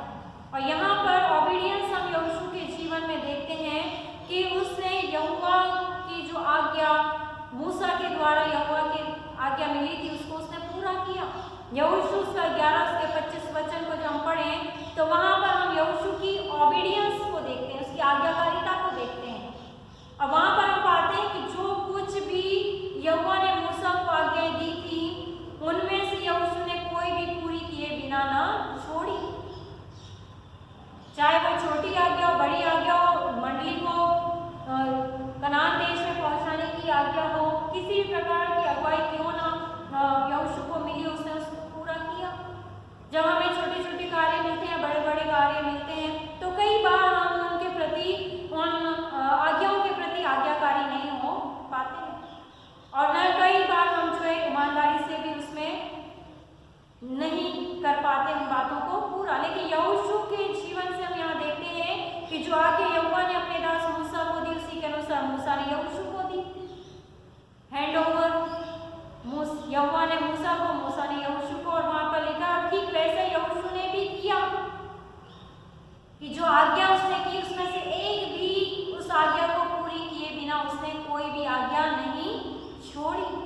जब हमें परमेश्वर कार्य देता है, और परमेश्वर वचन ये कहता है कि जब हम परमेश्वर के लोगों के प्रति आज्ञाकारी रहते हैं, परमेश्वर के वचनों के प्रति आज्ञाकारी रहते हैं, उसकी इच्छा के अनुसार हम कार्य करते हैं, तो परमेश्वर हमें बढ़ाता है, परमेश्वर हमें आशीषित करता है। यदि हम आज्ञाकारी नहीं, हम विश्वास योग्य नहीं है, तो हम जो है परमेश्वर की बहुत सी आशीषों से वंचित रह जाते हैं। और यहाँ पर यहोशू जब आज्ञाकारी रहा तो परमेश्वर ने उसको बढ़ाया, उसको एक अगुवा बनाया, और वो जो इस्राएली प्रजा को कनान देश में पहुँचाने पाया है। उसके डिसीजन हम देखते हैं कि जो डिसीजन वो लेता है वो डिसीजन लेने में सक्षम है। यहोशू 24:15 में लिखा है, वहाँ पर कहा है कि मैं और मेरा घराना तो यहोवा ही की सेवा करेंगे। तुम चाहे किसकी भी सेवा करो, आज चुन लो कि तुम्हें किसकी सेवा करनी है, पर तुम्हें और मेरा घराना तो यहोवा ही की सेवा नित्य किया करेंगे। एक डिसीजन कि हमें परमेश्वर ने जो कार्य सौंपा है, और वहाँ पर परमेश्वर ने कहा था तुम मेरी आराधना करना, मेरे ही पीछे चलना, अन्य देवी देवताओं की आराधना तुम मत करना। और यहोशू यहाँ पर वही निर्णय, वही बात जो अपनी इस्राएली प्रजा को कहता है कि यदि यहोवा की सेवा करनी तुम्हें बुरी लगे तो आज चुन लो कि तुम किसकी सेवा करोगे। कई बार जब हमें चर्चेस में कार्य दिए जाते हैं, कई बार जब हमें चाहे हम छोटे छोटे कार्य दिए जाते हैं, तो हमें डिसीजन वहाँ पर हमें लेना होता है कि ये कार्य हमें करना है या नहीं करना। परमेश्वर के लिए हमें ये कार्य करना ठीक होगा या नहीं होगा, क्योंकि कई बार ऐसा नहीं कि हमें एक अच्छे कार्य ही करने को मिले।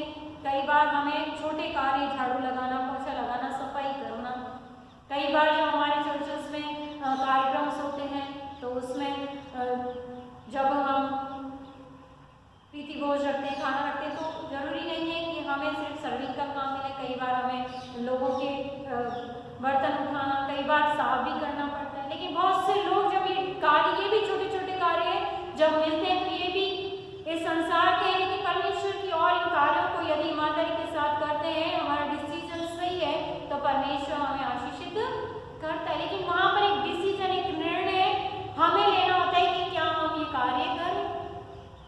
कि यदि परमेश्वर की सेवा, यहोवा की सेवा करनी तुम्हें बुरी लगे, यहोशू एक दास का सेवक था। जरूरी नहीं है कि मूसा के साथ रहकर उसने केवल बड़े कार्यों को ही किया, लेकिन जो एक सेवक, एक दास है, उससे स्वामी बहुत छोटे छोटे कार्य भी करवाता है। लेकिन वहां पर भी मूसा ने जब आज्ञाकारी रहा तब वो एक अगुआ बनने पाया।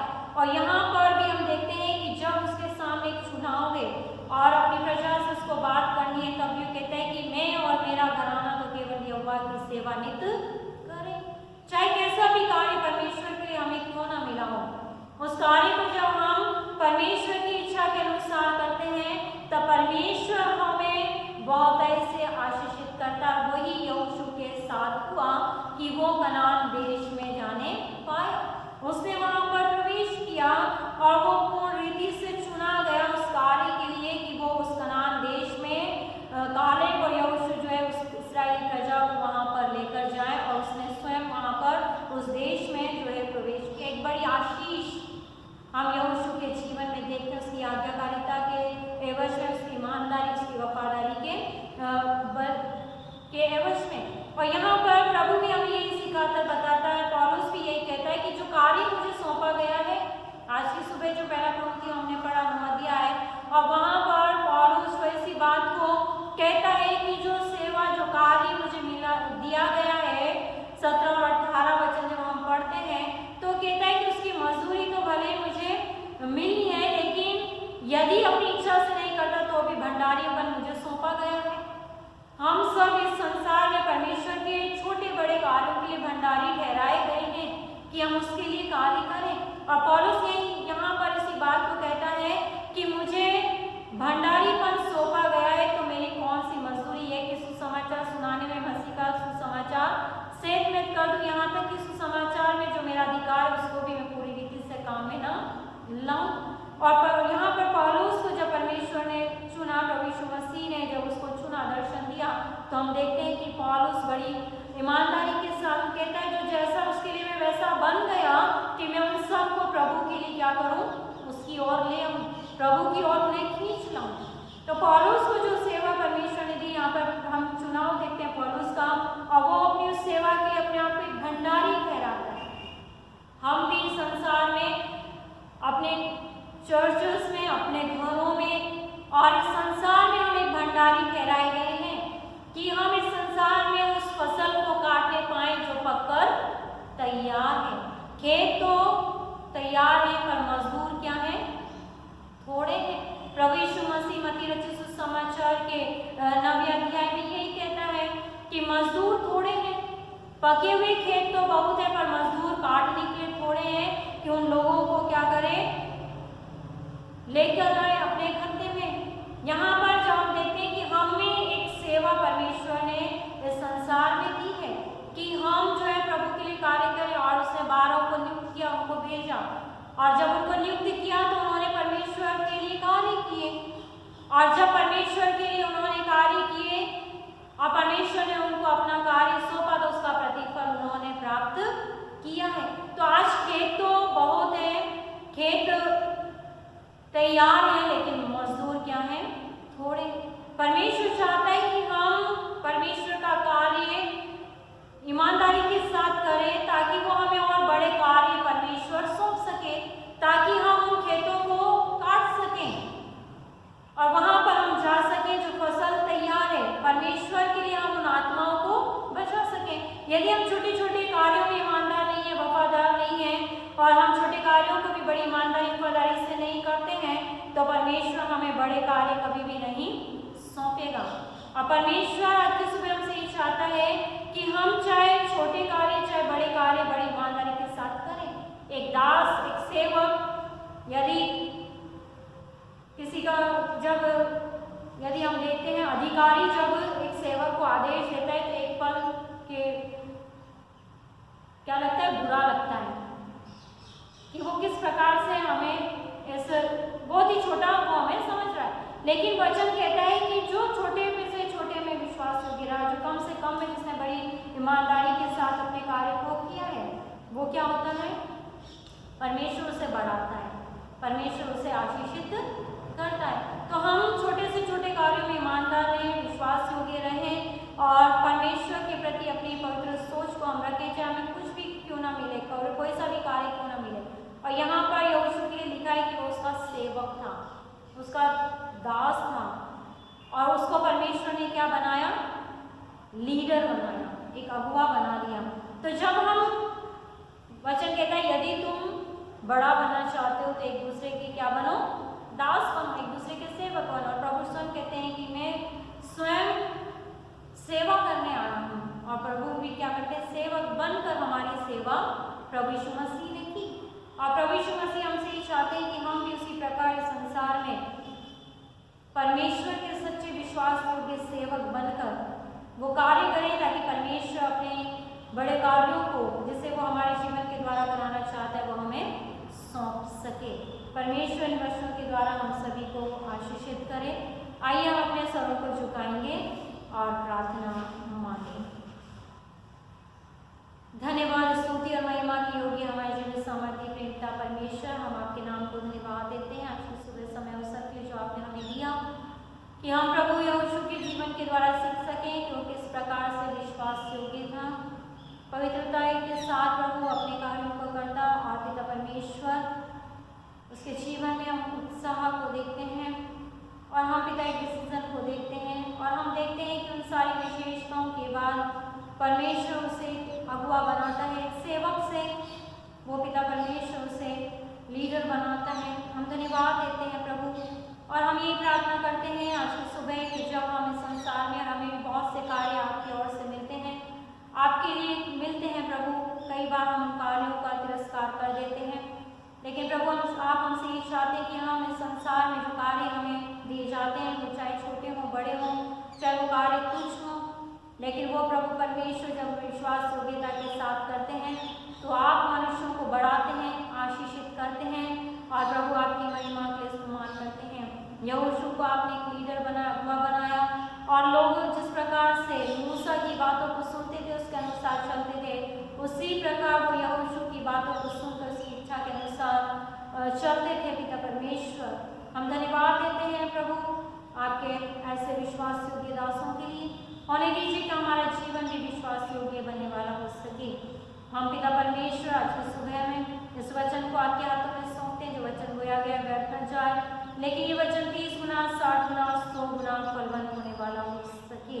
पिता परमेश्वर सुनने वालों को आशीषित कीजिए, हर एक के जीवन में प्रभु परमेश्वर आपकी स्वर्गीय आशीषों को बनाए रखिए।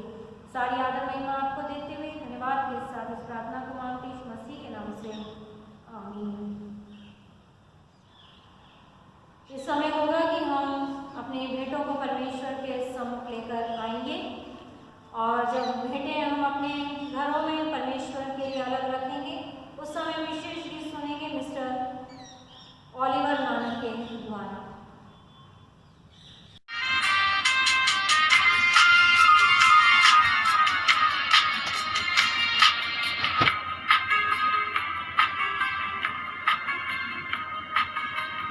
यीशु बुला रहा,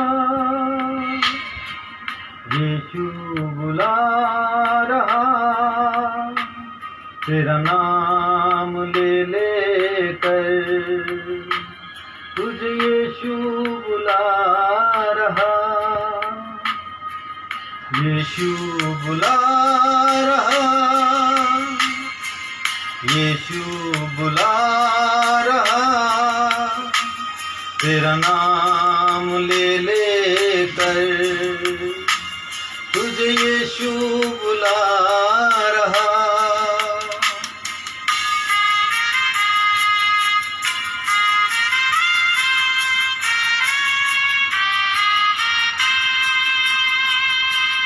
क्या पाएगा तू जीत कर इस दुनिया को, क्या लाभ होगा खोकर आत्मा को, क्या पाएगा तू जीत कर इस दुनिया को क्या लाभ होगा, होकर आत्मा को तू आजा यीशु के पास, तुझे यीशु बुला रहा। तू आजा यीशु के पास, तुझे यीशु बुला रहा। यीशु बुला रहा, यीशु बुला रहा। तेरा नाम ले लेकर तुझे यीशु बुला रहा। यीशु बुला रहा, यीशु बुला रहा। तेरा नाम ले लेकर तुझे यीशु बुला रहा।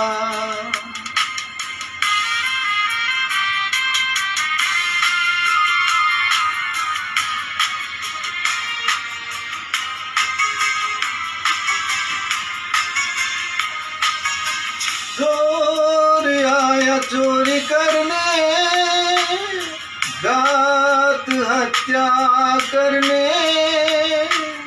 यीशु आया जीवन देने, बहुतायत का जीवन देने। चोर आया चोरी करने, घात हत्या करने, यीशु आया जीवन देने, बहुतायत का जीवन देने। तू आजा यीशु के पास, तुझे यीशु बुला रहा। तू आजा यीशु के पास, तुझे यीशु बुला रहा। यीशु बुला रहा, यीशु बुला रहा। तेरा नाम ले लेकर तुझे यीशु बुला रहा। यीशु बुला रहा,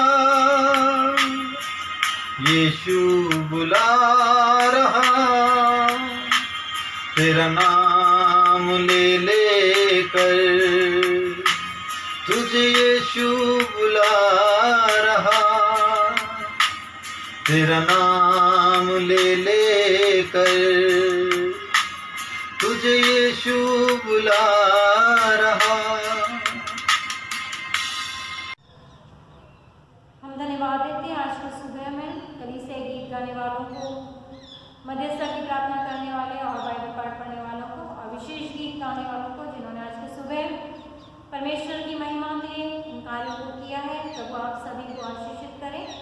और इस समय होगा कि हम भेंटों के लिए प्रार्थना करेंगे। आइए अपने सरों को झुकाएं और हम प्रार्थना मांगें। सारी उत्तम आशीषों को देने वाले हमारे स्वर्गीय पिता परमेश्वर, हम आपके नाम को धन्यवाद देते हैं कि हमारे जीवन में अब तक पिता परमेश्वर आपने कभी किसी भली वस्तु की कमी घटनी को नहीं आने दिया।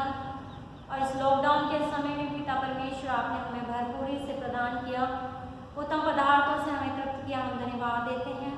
और आज की सुबह पिता परमेश्वर जब हम आपकी आराधना में सम्मिलित हैं तो पिता परमेश्वर हम आपके सम्मुख खाली हाथ नहीं आए, लेकिन जो कुछ हमने आपसे प्राप्त किया है उसी में से भेंटें लेकर प्रभु आपके सम्मुख लेकर आए हैं। आप पिता परमेश्वर प्रत्येक देने वालों को आशीषित कीजिएगा, प्रत्येक के काम कमाई पर आपकी बरकत होने वाली हो सके। आप प्रत्येक के कार्यों में उन्नति प्रदान करें। हम प्रार्थना किया चाहते हैं प्रभु परमेश्वर, जितना दिया गया उसका कई हजार गुना करके आप प्रत्येक को लौटाएं, क्योंकि आप कभी भी किसी के कर्जदार नहीं रहते हैं। हम प्रार्थना करते हैं प्रत्येक के व्यक्तिगत जीवन में, पारिवारिक जीवन में, घर के भंडार में आपकी स्वर्गीय आशीषें बनी रहें और खत्ते भरे पूरे रहें। प्रभु हम प्रार्थना किया चाहते हैं भेंटों के जो आपके लिए अलग की गई हैं, आप भेंटों को ग्रहण कीजिए और उन्हें नेक कार्य में इस्तेमाल होने के लिए हमारी सहायता आत्माएं बचाई जा सकें। हम प्रार्थना और विनती करते हैं जिन्होंने आज की सुबह प्रभु आपकी महिमा की, आपकी आराधना की और अलग अलग रीति से आराधना में सहयोग किया। प्रभु आप उन सभी को आशीषित कीजिएगा और सदा आपकी महिमा का इस्तेमाल करें। हम धन्यवाद देते हैं उनके लिए जिनके कार्यों को प्रभु आपने सफलता दी, जिनका पिता परमेश्वर पैसा रुका हुआ था आपने प्रभु प्रदान किया, उन्होंने धन्यवादी भेंटें आपके सम्मुख अर्पण की हैं। पिता हम प्रार्थना करते हैं प्रभु परमेश्वर कि आप उन्हें बहुतायत से आशीषित कीजिएगा और भी जो पिता परमेश्वर कार्य रुके हुए हैं प्रभु जी, जो पैसा रुका हुआ है वो भी मिलने वाला हो सके, ताकि प्रभु परमेश्वर आपसे पाकर इस प्रकार आपको देते हुए आपको धन्यवाद देने वाले हो सकें। और एक उस जन के लिए हम धन्यवाद देते हैं जो प्रत्यक्ष अप्रत्यक्ष रीति से आपके भवनों में धन्यवादी भेंटों को, शुक्रगुजारी भेंटों को लेकर आते हैं।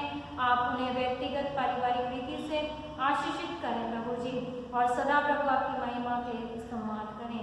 हम सब अपने जीवनों को और भेंटों को आपके सम्मुख अर्पण करते हैं और धन्यवाद के साथ इस प्रार्थना को मांगते हुए उद्धारकर्ता प्रभु यीशु मसीह के मीठे और पवित्र नाम में, जिसने हमें प्रार्थना मांगना सिखाया।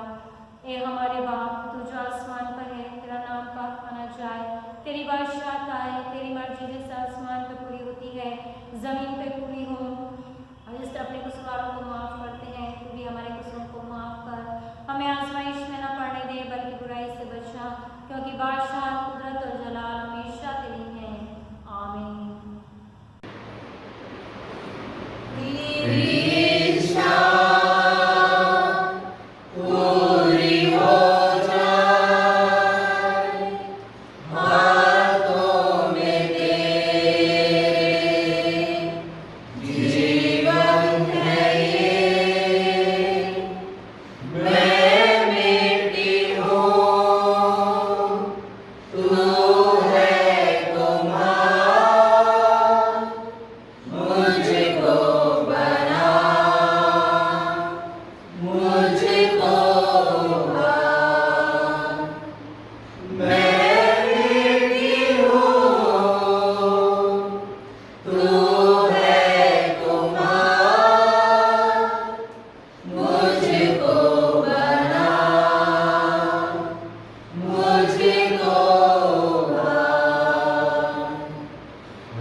हम सब विश्वासियों के साथ, संसार के तमाम विश्वासियों के साथ और तमाम सुनने वालों के साथ और हमारी कलीसिया के सदस्यों के साथ आपसे लेकर हमेशा हमेशा तक बनी रहे।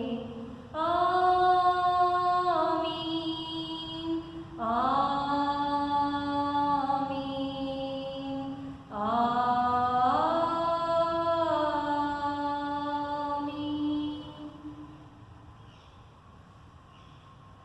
सब कुछ